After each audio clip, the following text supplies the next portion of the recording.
Selamat sejahtera saya ucapkan kepada pensyarah kami, Cik Noraini serta rakan-rakan yang saya kasihi sekalian. Pada hari ini, kumpulan kami akan membentangkan tugasan 3 untuk kursus PMMB 3163 iaitu Kebudayaan Kebangsaan yang bertajuk Perkembangan dan Perubahan Budaya Melayu. Sebelum memulakan pembentangan, saya akan memperkenalkan ahli kumpulan saya yang terdiri daripada saya sendiri dan juga saudara Lim Jun Yao. Untuk soalan tugas yang diberi, perbantukan perubahan seni bina rumah tradisional Melayu sebagai contoh, sediakan satu pembentangan berkumpulan tentang perkembangan dan perubahan budaya Melayu sebelum dan selepas menerima pengaruh asing dalam masyarakat Malaysia Madani. Jadi, dalam pembentangan ini, kami akan membentangkan 5 perkara, iaitu yang pertama, budaya Melayu sebelum pengaruh asing dan juga budaya Melayu selepas pengaruh asing seperti pengaruh budaya Hindu, pengaruh budaya Arab atau agama Islam, pengaruh budaya Cina dan juga pengaruh budaya Barat. Baik, tanpa melengahkan masa, kita akan lihat kepada pengenalan.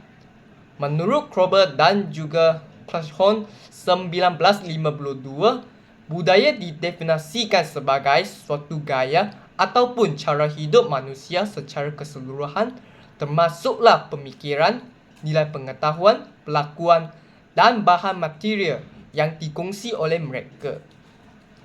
Taib Osman 1988 pula mendefinisikan budaya ini sebagai cara hidup yang merangkumi perbuatan seharian sesuatu kelompok masyarakat berserta nilai-nilai sosial dan pandangan semesta masyarakat tersebut. Jadi secara ringkasnya, budaya merupakan suatu cara hidup yang diamalkan oleh masyarakat yang merangkumi aspek seperti politik, sosial, agama, organisasi, ekonomi, adat istiadat, nilai adat resam, dan sebagainya. Seterusnya, kita akan lihat pula kepada budaya Melayu sebelum pengaruh asing. Jadi dari aspek sosiopolitik, yang pertama sekali, dalam masyarakat Melayu terdapat sistem raja dan pembesar. Contohnya wujudnya golongan raja dan pembesar dalam kegiatan pemerintahan negara.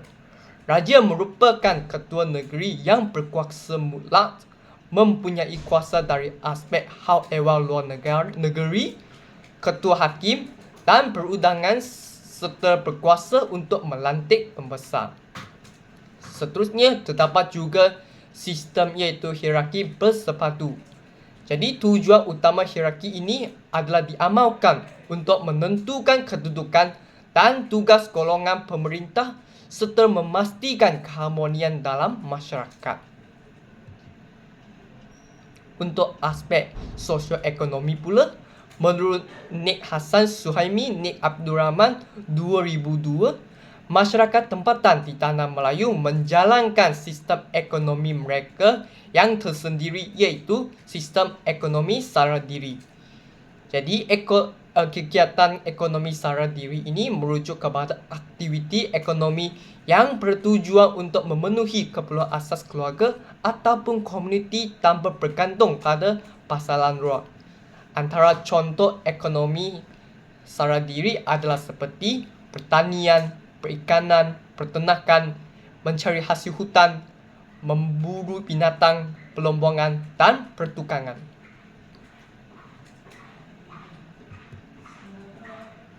Untuk aspek sosio-budaya pula, yang pertama adalah masyarakat Melayu mempercayakan kepada kepercayaan animisme.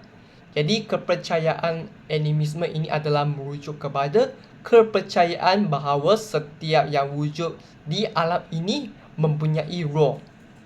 Yang kedua pula, masyarakat Melayu juga mempunyai kepercayaan dinamisme iaitu kepercayaan kepada wujudnya kekuatan atau mana di mana-mana sahaja. Jadi masyarakat Melayu ini mereka juga mempercayai bahawa adanya makhluk halus yang boleh memberi kesan positif kepada seseorang.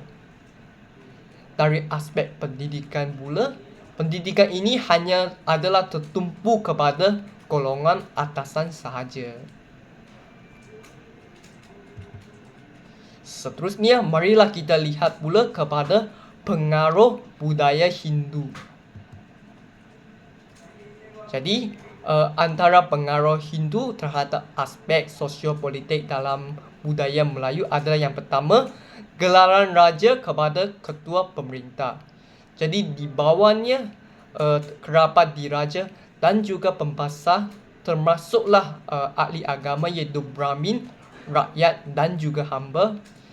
Jadi dalam sosiopolitik ini raja adalah penguasa mutlak dan pemerintah raja adalah undang-undang yang wajib dilaksanakan.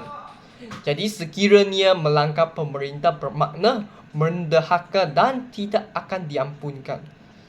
Jadi dalam sosiopolitik yang dipengaruhi oleh budaya Hindu, raja perlu adil terhadap golongan yang diperintah. Untuk aspek sosioekonomi pula, raja ataupun masyarakat daripada status bawahan yang terdiri daripada nelayan dan petani terpaksa untuk membayar ufti yang berupa bentuk emas ataupun cukai daripada hasil pekerjaan mereka kepada raja melalui pegawai-pegawai raja yang dilantik khas untuk melaksanakan kutipan cukai daripada rakyat kelas bawahan. Jadi disebabkan terdapatnya susunan hierarki dalam susunan kasta yang pengaruhnya datang daripada India, masyarakat bawahan pada zaman pra-kolonial di tamadun Melayu awal hanya mampu mempunyai pekerjaan yang setara dengan kelas dan status sosialnya. Dari aspek ekonomi, masyarakat pada zaman tersebut tidak mampu menaik taraf kehidupan mereka kepada taraf yang lebih baik kerana susunan hierarki yang mengikut kasta adalah sebagai sebahagian daripada kepercayaan keagamaan. Seterusnya untuk aspek sosial budaya pula, dalam bahasa Sanskrit digunakan sebagai bahasa ilmu dan komunikasi di Asia Tenggara dan menjadi sebagai bahasa keagamaan.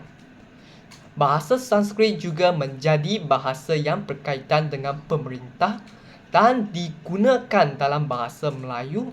Jadi antara contohnya adalah seperti dosa, manusia, derhaka dan sebagainya. Untuk makanan pula, terdapat makanan seperti roti canai ataupun paratha, dan puri ini pada asalnya ialah makanan kegemaran kaum India. Tetapi pada masa kini, roti canai ini berjaya meletakkan tarafnya bersama dengan nasi lemak dan dinikmati oleh sebahagian rakyat, oleh sebilangan besar rakyat Malaysia. Jadi roti-roti ini sedap dimakan bersama daun kari dan juga sambal. Untuk aspek adat istiadat pula, munculnya adat seperti adat bersanting yang bermaksud duduk bersebelah-sebelahan di satu tempat yang istimewa. Amalan ini dianggap sebagai kemuncak majlis perkahwinan dalam adat resam kahwin Melayu. Seterusnya terdapat juga adat seperti adat berinai. Jadi adat berinai ini adalah satu tradisi mewarnai kuku dengan henna untuk pengantin wanita sebelum perkahwinan sebagai tanda baru perkahwin. Seterusnya, marilah kita lihat pula kepada pengaruh budaya Arab ataupun agama Islam. Jadi antara pengaruh Arab terhadap sosiopolitik budaya Melayu, yang pertama sekali dari segi pentadbiran. Jadi sebelum kedatangan Islam, sistem pentadbiran adalah bercorak institusi pemerintahan beraja. Namun, setelah kedatangan Islam telah mengubah corak institusi raja ini kepada institusi kesultanan. Jadi sebagai contohnya sistem kesultanan di Negeri Sembilan yang menggunakan adat perpatih yang mana kuasa terletak pada Yang di-Pertua Besar, manakala negeri-negeri Melayu lain mengamalkan adat Temenggung iaitu kuasa tertinggi terletak pada sultan. Seterusnya kita akan lihat pula kepada pengaruh Hindu terhadap aspek sosioekonomi. Jadi antara contohnya adalah mata wang. Jadi mata wang ini digunakan untuk memudahkan urusan perdagangan dan jual beli untuk menggantikan sistem barter yang digunakan oleh budaya Melayu pada masa dahulu. Jadi perbezaan mata wang ini adalah berbeza bagi setiap negeri. Jadi sebagai contohnya untuk negeri Kelantan, mereka menggunakan mata wang emas yang berbentuk kijang. Seterusnya untuk percukaian pula. Cukai ini dia merupakan bayaran yang dikenakan oleh pihak pemerintah terhadap aktiviti ataupun barang tertentu.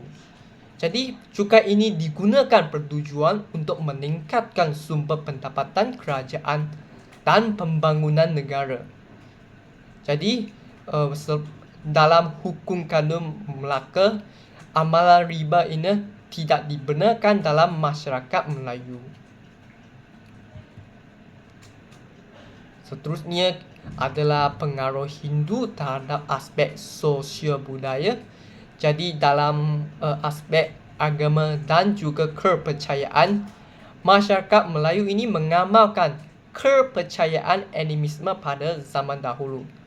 Selepas kedatangan pengaruh Hindu, agama Islam ini pengaruh Arab.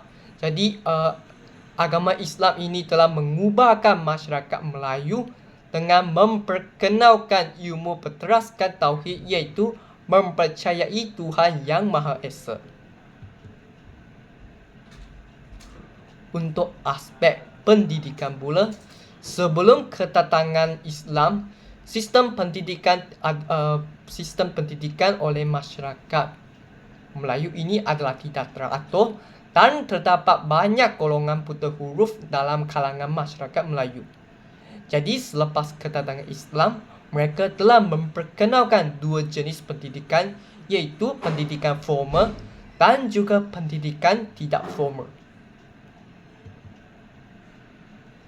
Seterusnya adalah aspek bahasa dan juga kesusastraan. Jadi, tulisan Arab mula diperkenalkan setelah kedatangan Islam dan setelah diubah suai dikenali sebagai tulisan Jawi. Jadi terdapatnya warisan kesusastraan Melayu seperti hikayat Nabi Muhammad dan juga wujudnya penulisan puisi seperti syair perahu, syair burung pingai dan sebagainya. Jadi itu saja daripada saya. Saya serahkan pembentangan ini kepada rakan saya, iaitu saudara Lim Junyao. Terima kasih saya ucapkan kepada rakan sekumpulan saya, Chong Wai Kit. Seterusnya, saya akan meneruskan pembentangan ini dengan pengaruh budaya Cina dalam budaya masyarakat Melayu. Okey, dari pertama ni, kita boleh lihat dari segi pengaruh Cina dalam budaya masyarakat Melayu adalah dari segi sosial budaya, iaitu bahasa. Okey, seperti mana yang kita tahu, kedatangan masyarakat Cina ke tanah Melayu telah menyebabkan komunikasi antara masyarakat Cina dan juga masyarakat Melayu di tanah Melayu telah berlaku. Atas komunikasi yang berlaku ini, terdapatnya penyerapan kosakata bahasa Cina dalam bahasa Melayu untuk memudahkan komunikasi antara dua golongan masyarakat ini secara lebih mudah.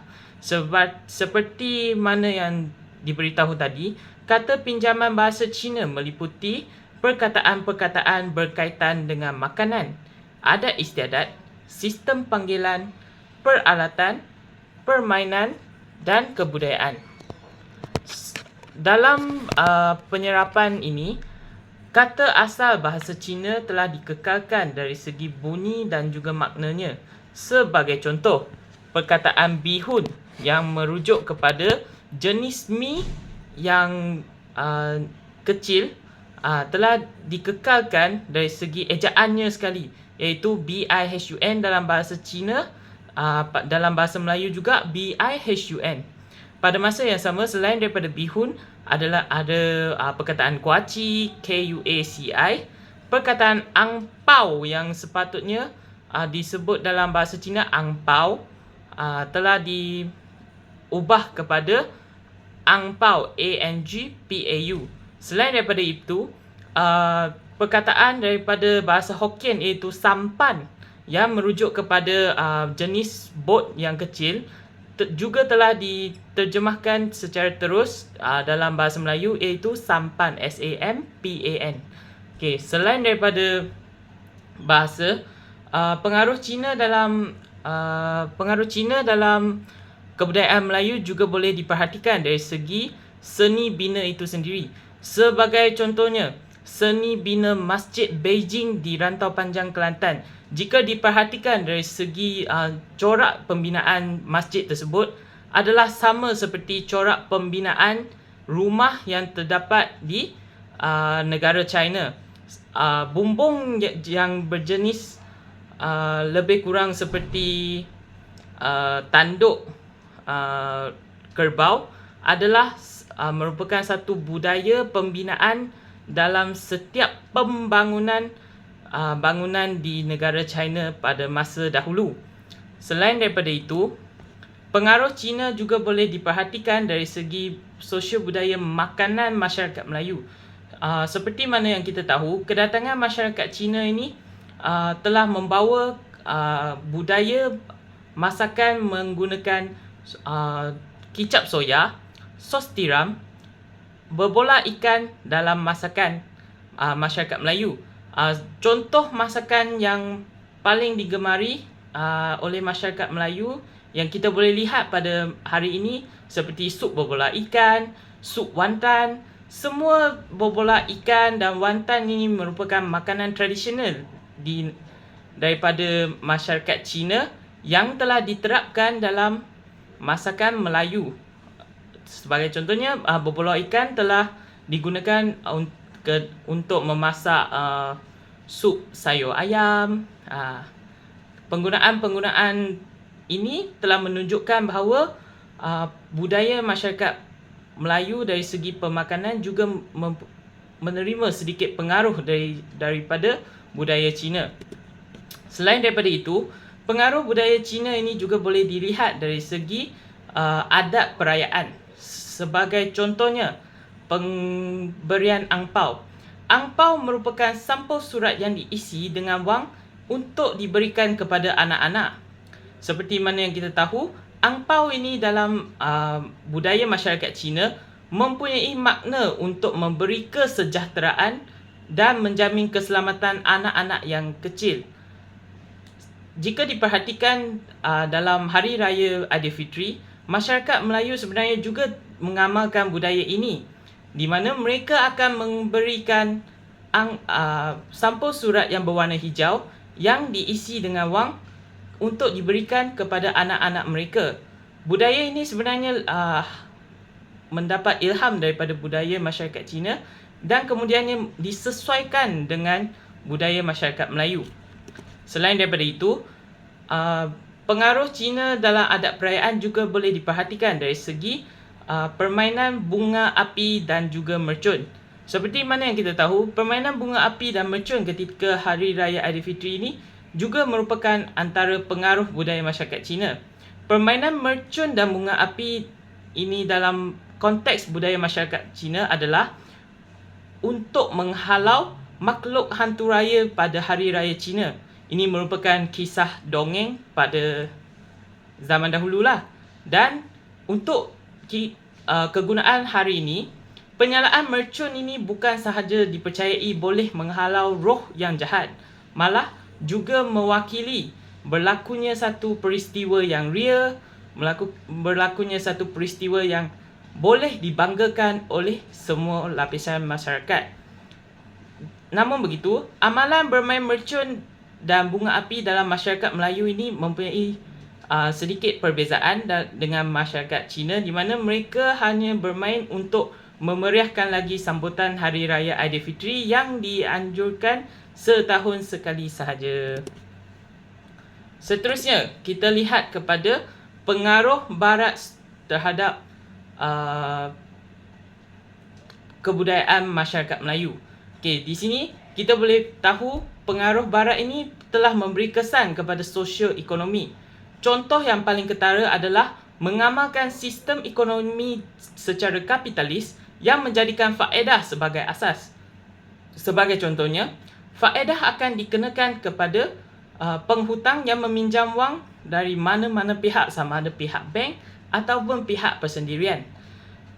Faedah yang dikenakan ini biasanya merupakan beberapa peratus daripada jumlah wang yang dipinjam oleh penghutang tersebut.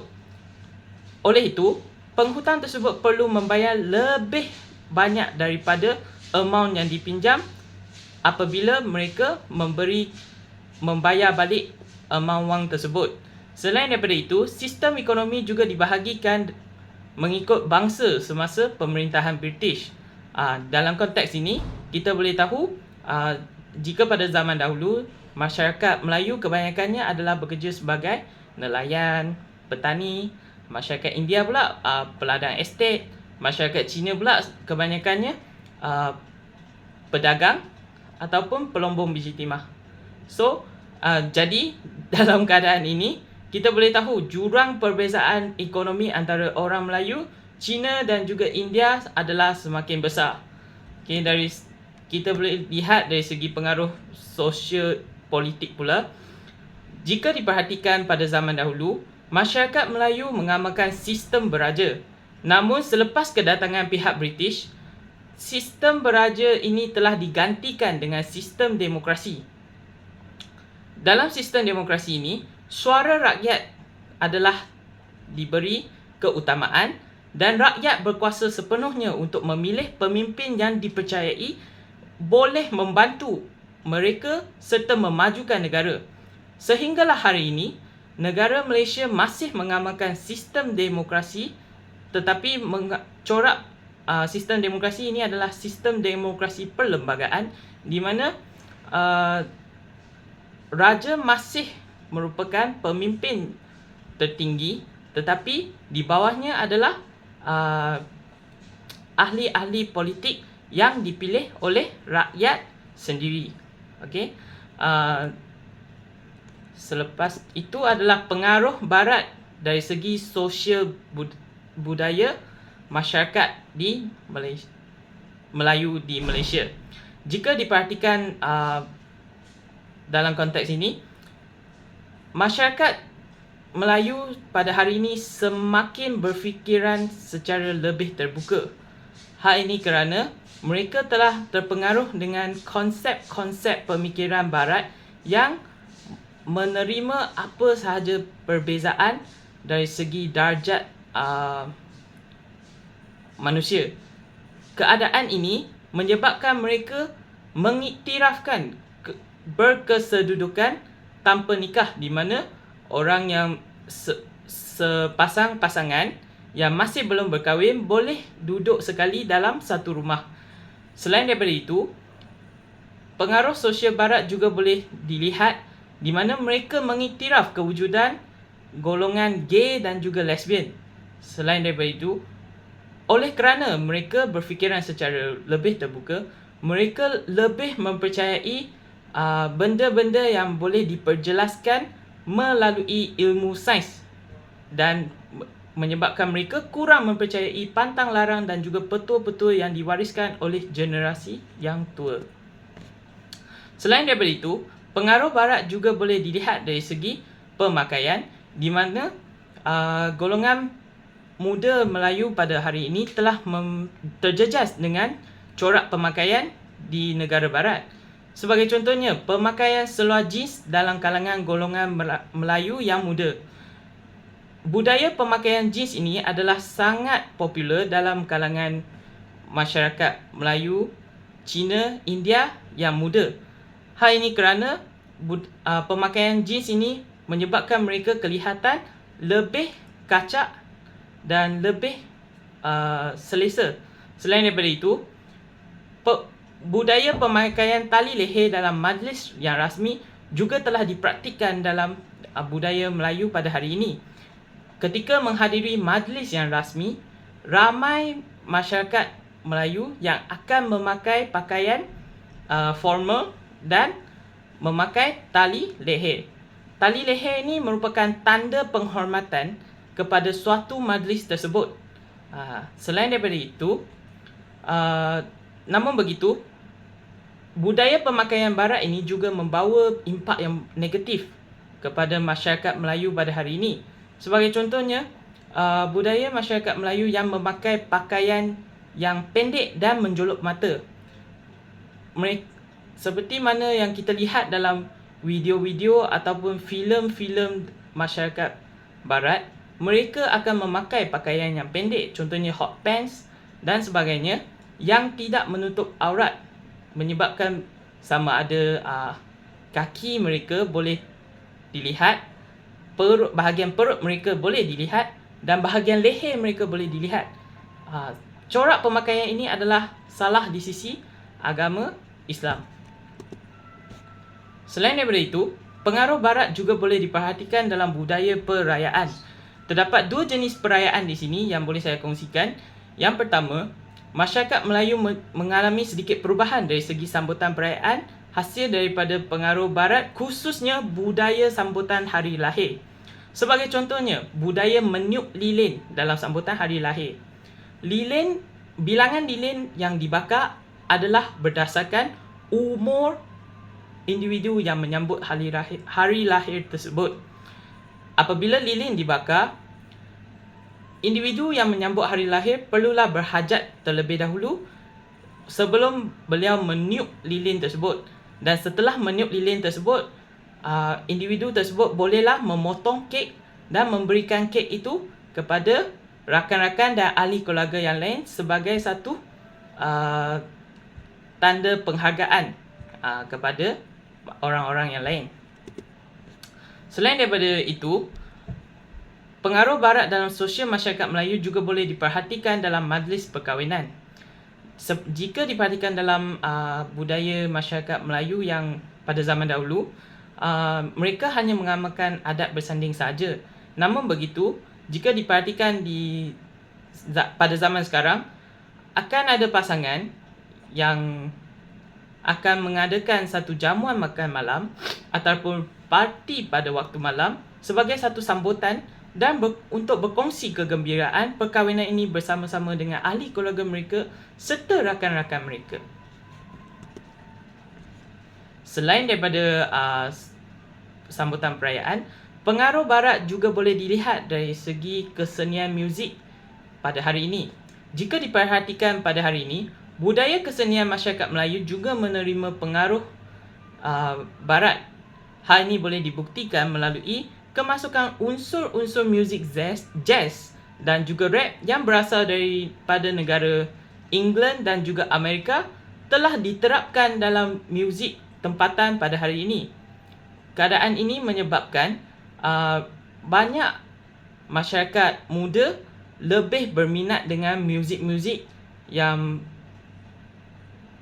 lebih bersemangat dan menyebabkan mereka semakin melupakan muzik-muzik tradisional masyarakat Melayu.